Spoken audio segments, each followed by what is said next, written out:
30% energy कम से कम brain को तो चाहिए ही चाहिए ताकि वो इन्फॉर्मेशन को प्रोसेस करके आगे आउटपुट दे सके, जिससे हम कोई भी काम कर सकें, मोटर मूवमेंट। और ये एनर्जी आती कहाँ से है? जो भी हम खाएंगे वो पहले ब्लड में जाएगा, ब्लड से फिर ये ग्लूकोज, प्रोटीन और लिपिड वगैरह ये सब टिश्यू में जाएंगे। और जब हम सांस लेते हैं तो साथ में ही ऑक्सीजन पहले रेड ब्लड से बाइंड होकर पूरे शरीर भर में फैलेंगे। ब्रेन को भी एनर्जी ब्लड सप्लाई से ही मिलती है। ब्लड में ग्लूकोज होता है और ऑक्सीजन होता है। ये सब जब ब्रेन टिश्यू को डिलीवर होगा तो ही ब्रेन एनर्जी बना पाता है। अगर ब्रेन को किसी भी कारण से ऑक्सीजन मिलना बंद हो जाए तो कुछ सेकंड बाद ही ब्रेन की टिश्यू मरना शुरू कर देंगे और ब्रेन डेड हुआ, मतलब व्यक्ति की मृत्यु कुछ ही सेकंड में। ऐसी एक बहुत ही खतरनाक बीमारी जिसमें ब्रेन की टिश्यू को ऑक्सीजन और न्यूट्रिएंट्स मिलना ही बंद हो जाता है, उसके बारे में आज हम बात करेंगे, जिसे हम ब्रेन स्ट्रोक के नाम से जानते हैं।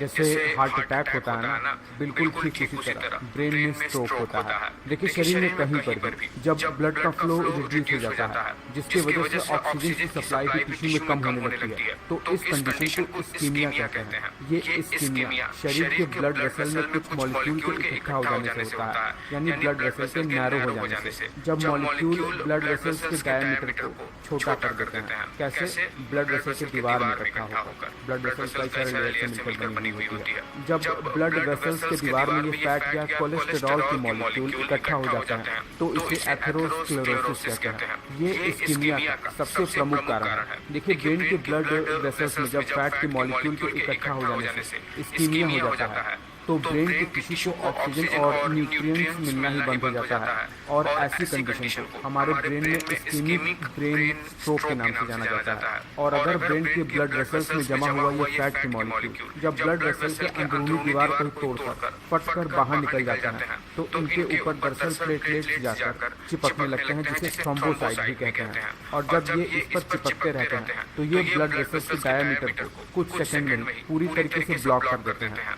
जिससे ब्लड की सप्लाई आगे के टिश्यू में बंद हो जाती है और ब्रेन की टिश्यू विदिन मिनट में ही मरना शुरू हो जाती है और व्यक्ति की मौत हो जाती है। ये सबसे ज्यादा खतरनाक कंडीशन है। इसे थ्रोम्बोटिक इस्कीमिक स्ट्रोक कहते हैं। वही जब शरीर के किसी दूसरे स्थान से क्लॉट हुआ ब्लड जब ब्रेन के आसपास या ब्रेन के ब्लड वेसल्स में आकर जमा हो जाते हैं और ब्लड वेसल्स को ब्लॉक कर देते हैं तो इसे एम्बोलिक इस्कीमिक स्ट्रोक कहते हैं। वही एक इस्कीमिक स्ट्रोक ऐसा भी होता है जिसमें ब्लड क्लॉट तो होता है ब्रेन के ब्लड वेसल्स में, लेकिन वो तुरंत ही कुछ मिनट बाद ही साफ भी हो जाता है और ये ब्रेन में कोई परमानेंट डैमेज नहीं छोड़ता है। इसे ट्रांजिएंट इस्कीमिक स्ट्रोक कहते हैं। हाँ, आगे चलकर इसका असर शायद देखने को मिल सकता है। आगे ये और भी ब्रेन स्ट्रोक का कारण बन सकता है। अभी तक हमने इस्कीमिक ब्रेन स्ट्रोक के बारे में जान लिया। इस्कीमिक में ही कई सारे ब्रेन स्ट्रोक के प्रकार थे। अब दूसरे प्रकार के ब्रेन स्ट्रोक के बारे में समझते हैं, जिसे कहते हैं हेमोरेजिक ब्रेन स्ट्रोक। इसमें क्या होता है? इसमें ब्रेन को ब्लड सप्लाई करने वाली ब्लड आर्टरी दरअसल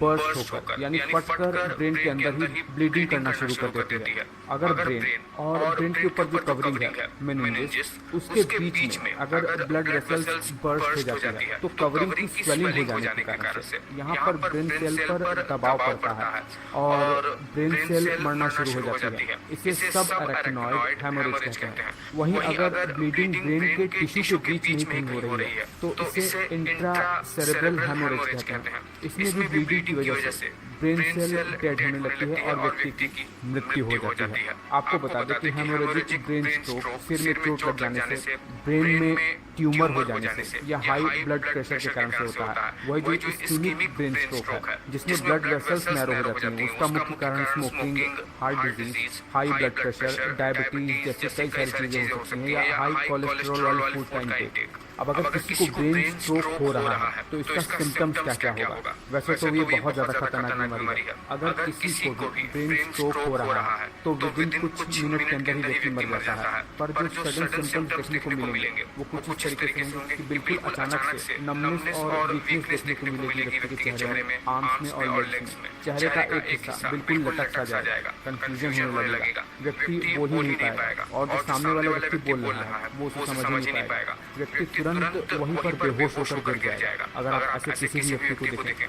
बिना झिझक तुरंत हॉस्पिटल में फोन लगाइए, एम्बुलेंस को बुलाइए। मैं आशा कर रहा हूँ कि एक ऐसा जटिल टॉपिक में आसान से आसान शब्दों में समझा पाने में